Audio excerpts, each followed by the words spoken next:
ప్రజా దేవాలయం ఇది. ఇక్కడ ప్రజా సమస్యల్ని పరిష్కారం చేయడమే కాకుండా భవిష్యత్తులో ఏం చేయాలన్నా దానికి అనుకూలమైనటువంటి చట్టాలను తయారు చేసే సభ. ఒక పబ్లిక్ పాలసీ కానీ ప్రాపర్గా ఉంటే ఆ దేశ భవిష్యత్తే మారిపోయే పరిస్థితి వస్తుంది. అలాంటి చట్టసభలో చర్చలు జరగకుండా ప్రతిరోజు మనం చూసేవాళ్ళం. కడానికి కొండే వాళ్ళందరం బాధితులమే. అలాంటి సమస్యలు చూసాం ఈ సభలో. ఇప్పుడు మీరు ఇంకొక స్టెప్ ముందుకెళ్ళి ఇంతవరకు యువతలో చట్టసభల పైన ఒక మంచి సదభిప్రాయం లేదు.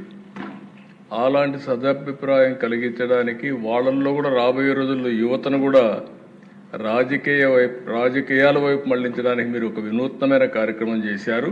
ఆ కార్యక్రమమే ప్రతిరోజు ఈ సభకు కొంతమంది పిల్లల్ని పిలిచి వాళ్ళందరినీ గ్యాలరీలో కూర్చొని పెట్టే విధంగా మీరు చేసిన పని రాబోయే రోజుల్లో పెను మార్పులకు నాంది పలుకుతున్న దిశ. దాన్ని కూడా అభినందిస్తున్నా. చాలా సంతోషం. మీరు నిండుగా ఉన్నారు. ఫోటోలు కూడా బాగా ఇద్దరు కలిసి ఫోటోలు కూడా ఇస్తున్నారు, స్ఫూర్తిని నింపుతున్నారు. మొన్నే మాక్ అసెంబ్లీ కూడా పెట్టారు. నాకు వాళ్ళు చూస్తే అనిపించింది, ఇక్కడ ఉండే సభలో ఉండే సభ్యుల కంటే మాక్ అసెంబ్లీలో చేసిన పిల్లల యొక్క ఉపన్యాసాలు అమోఘం, బ్రహ్మాండంగా చేశారు.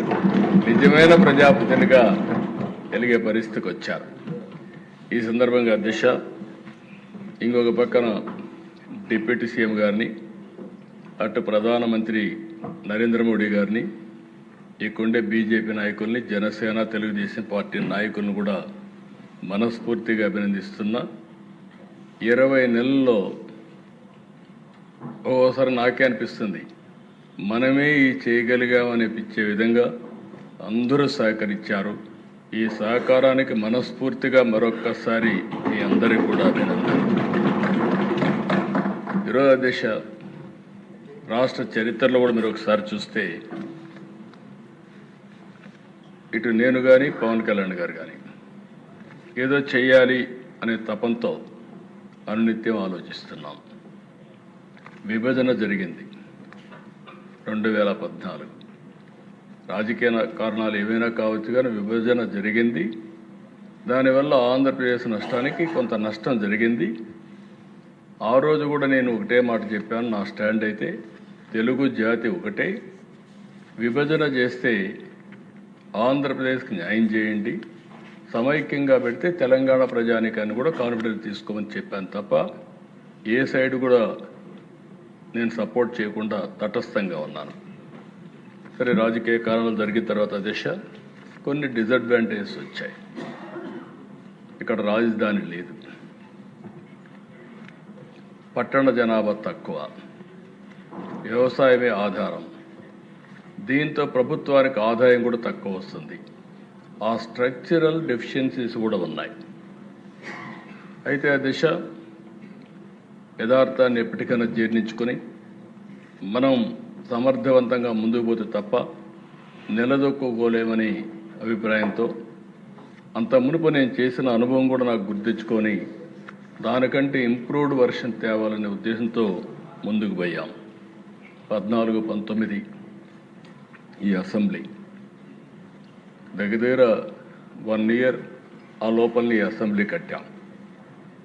అదే మరి అధ్యక్ష, ఆ రోజు ఈ అసెంబ్లీ కట్టినప్పుడు మీరు చూస్తే ఇక్కడ అసెంబ్లీ రావడానికి కారణం ఎవరంటే ప్రపంచంలో ఎక్కడా జరగని విధంగా 29,000 మంది రైతులు 33,000 ఎకరాలు భూమి ల్యాండ్ పూలింగ్కి ఇచ్చారు. దిశ ఒక్క పైసా మనం ఇవ్వలేకపోయాం. మనం ఇచ్చిందంతా వాళ్ళకి ఏంటంటే డెవలప్ చేస్తాం, తిరిగి మీకు ప్లాట్ ఇస్తాం, రాజధాని వస్తుంది, మీకు పేరు వస్తుంది, మీకు కూడా భవిష్యత్తులో మెరుగైనటువంటి ఆదాయం వస్తుందని ఒక్క మాట చెప్తే నమ్మిచ్చారు దిశ. అక్కడి నుంచి మనం స్టార్ట్ చేసాం.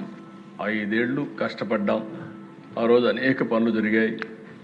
13.5% గ్రోత్ రేట్ చూపించాం. అదే టెంపోగాని కంటిన్యూ అయింటే ఈరోజు కొంతవరకు రికవర్ అయ్యేవాళ్ళం. 19-24 విధ్వంసం మామూలు విధ్వంసం కాదు అధ్యక్ష. నేను ఒక మాట మాత్రం చెప్పాను, ఇక్కడంతా బూతులు. నా జీవితంలో నేను ఎప్పుడూ కళ్ళనీళ్ళు పెట్టుకోలేదు.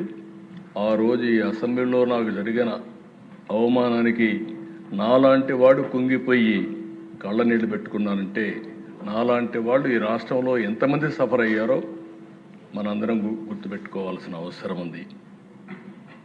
ఆడ బిడ్డల్ని ఎక్కడికక్కడ అనూహ్యంగా ఇష్టానుసారంగా మాట్లాడే పరిస్థితి.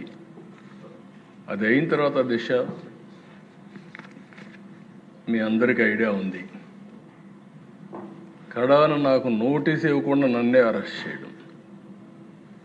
పవన్ కళ్యాణ్ గారు విశాఖపట్నం వెళ్తే ఆయన దిగనీయకుండా తిరిగి హోటల్లో ఉంటే బలవంతంగా పంపించడం. అలాంటి నాయకులు ఇప్పుడు నీతిని మాట్లాడే పరిస్థితికి వచ్చారు. నేను ఒకటే చెప్పాను అధ్యక్ష, నేను ఏ పని చేసినా, మా ఉప ముఖ్యమంత్రి కానీ కొండే వాళ్ళందరూ కానీ ఏ పని చేసినా ప్రజలను దృష్టిలో పెట్టుకొని చేస్తాను తప్ప నాయకుల్ని పార్టీల్ని దృష్టిలో పెట్టుకొని కాదని మరొక్కసారి మీ ద్వారా ప్రజలందరికీ విజ్ఞప్తి చేస్తాను అధ్యక్ష.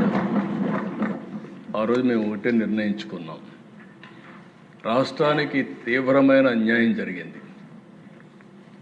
అందరం కలిసి ఒక సంకల్పంతో ముందుకు పోతే తప్ప రాష్ట్రాన్ని పునర్నిర్మాణం చేయలేం అనే ఏకైక సంకల్పంతో ఆలోచించాం. నేను ఆ రోజు జైల్లో ఉన్నప్పుడు నాకు బాగా జ్ఞాపకం అధ్యక్ష, పవన్ కళ్యాణ్ గారు బాలయ్య గారు ఇద్దరు వచ్చారు. వచ్చినప్పుడు పవన్ కళ్యాణ్ గారు బయటపోయి ఏది ఏమైనా ప్రభుత్వ వ్యతిరేక ఓటు ఒకటి కూడా డివైడ్ కావడానికి వీల్లేదు, మేము పొత్తు పెట్టుకుంటామని చెప్పిన వ్యక్తి పవన్ కళ్యాణ్ గారు అని చెప్పిన వ్యక్తి. ఆ తర్వాత బీజేపీ అందరం కూడా కలిసి ఎన్డీఏ కూటమిగా ఏర్పాటు చేశాం. అయితే ఆ దేశం మనం గుర్తుపెట్టుకోవాల్సింది, ప్రజలు ఎప్పుడు కూడా మనల్ని వాచ్ చేస్తూ ఉంటారు, సరైన సమయంలో సరైన నిర్ణయం తీసుకుంటారు. తెలుగుదేశం పార్టీ ఎన్నో విజయాలను చూసాం, కానీ 2024లో స్ట్రైక్ రేట్ మీరు చూస్తే 94% దేశ చరిత్రలో మొట్టమొదటిసారిగా ఇంత పెద్ద ఎత్తున అభ్యర్థులు గెలిచింది మొదటిసారి.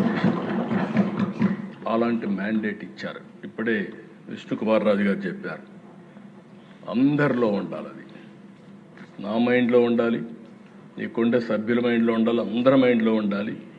తిరిగి వాళ్ళని ఏ విధంగా మనం ఆదుకోగలుగుతాం అని నిత్యం ఆలోచించాల్సిన అవసరం ఉంది. 20 నెలల అధ్యక్ష, పవన్ కళ్యాణ్ గారు 21 నెలలు అన్నాడు, కానీ నేను రోజు కూడా జ్ఞాపకం పెట్టుకుంటున్నా. కరెక్ట్గా ఈ నెల 14వ తారీఖుకి ఈ గవర్నమెంట్ వచ్చి 20 నెలలు అవుతుంది, పూర్తి అవుతుంది. ఇంకా 4 నెలలు ఉంది 2 సంవత్సరాలకి మనం. అయితే అధ్యక్ష, ఈ 20 నెలల్లో నేను 4వసారి ముఖ్యమంత్రి. ఈరోజు ఈ డెవలప్మెంట్ అంతా చేయగలిగామంటే నేను అందరిని అభినందిస్తున్నా.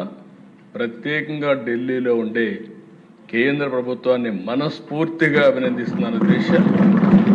వెంటిలేటర్ పైన ఉండే ఆర్థిక వ్యవస్థ ఆ సమయంలో కానీ ఆక్సిజన్ ఇవ్వకపోతే ఏమవుతుందో మనందరూ తెలుసు. అలాంటి సమయంలో పూర్తిగా ఆదుకున్నటువంటి గవర్నమెంట్ కేంద్ర ప్రభుత్వం అధ్యక్ష. అయితే వాళ్ళు సపోర్ట్ చేసిన అధ్యక్ష, ఇక్కడ మనలో ఐకమత్యంగా ఉండి మనం ముందుకు పోకపోతే ఈ ఫలితాలు వచ్చేటివి కాదు. అటు సపోర్ట్ తీసుకొని మనం అందరం కూడా ఒకే మాట మీద ముక్త కంఠంతో 20 నెలలుగా 3 పార్టీలైనప్పటికీ ఎక్కడా భేదాభిప్రాయాలు లేకుండా సమైక్యంగా ఒక పర్పస్ కోసం పనిచేశాం. కాబట్టి నేను ఊహించిన దానికంటే ఎక్కువ అభివృద్ధి అయ్యే పరిస్థితి వచ్చింది. ఈరోజు మీరు చూసిన ప్రదేశ సమిక్షేమం చాలామంది నన్ను అడిగారు, మీరు చేయగలుగుతారా, డబ్బులున్నాయా, ఎక్కడున్నాయి, సూపర్ 6 అన్నారు ఏంటని అడిగితే నేను ఒకటే చెప్పాను అధ్యక్ష, సంకల్పం ఉంది, అదృష్టం ఓసారి అధ్యక్ష. ఆ రోజు ముగ్గురం కలిసి పోటీ చేశాం కాబట్టి ఈ రాష్ట్రాన్ని ఆదుకునే బాధ్యత కేంద్రం కూడా తీసుకోవడం ఈ రాష్ట్ర అదృష్టం అని చెప్పి కూడా నేను మీకు తెలియజేస్తున్నా. ఆ విధంగా కలిసి వచ్చింది. కేంద్రం కూడా పూర్తిగా బాధ్యత తీసుకోవాలి. ఎందుకంటే సూపర్ 6లో వాళ్ళు కూడా భాగం కాబట్టి కేంద్ర ప్రభుత్వం కూడా బాధ్యత తీసుకునే పరిస్థితి వచ్చారు. అధ్యక్ష, ఈరోజు అధ్యక్ష మెంబర్స్ అందరూ మాట్లాడారు. అందరూ మాట్లాడినప్పుడు మీరు చూస్తే ఒక చరిత్రలో ఎప్పుడు జరగడానికి దీనికంటే కూడా ముందు అధ్యక్ష ఒకసారి మనం గుర్తుపెట్టుకోవాల్సిన అవసరం ఉంది. నేను రాష్ట్ర ఆర్థిక పరిస్థితులన్నీ ఎక్స్ప్లెయిన్ చేశాను.